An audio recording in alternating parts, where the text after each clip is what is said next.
¿Qué tal el debut en el rally con el MK1? Pues muy bien, mejor de lo que esperábamos y tal. Y tuvimos problemas con el embrague y acabemos, que era lo importante. Era rodar kilómetros y bien.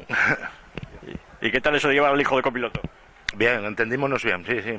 Canta bien las curvas. En la primera pasada no funcionaba la centralita, pero bien.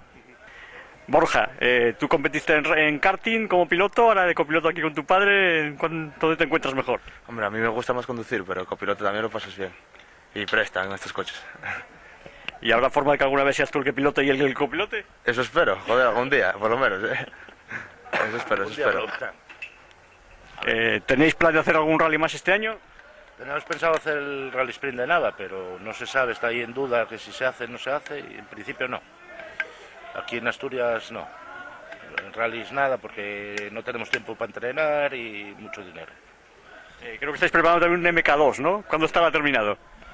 Queda una semana para pintarlo ya, o 2 semanas, pero no lo empezaré porque toda la mecánica de este lo voy a pasar al otro. Entonces esperaré y ya acaba la temporada. Porque si no quedaría otra vez sin correr, 3 años sin correr. ¿Y cuándo lo veremos entonces el MK2? ¿Para el año que viene? Sí, para el año que viene lo más fácil. Esperamos que sí, que...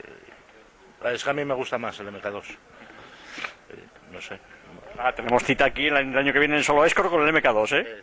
Venga, muchas gracias. Hasta luego. Estrenamos hoy el 1.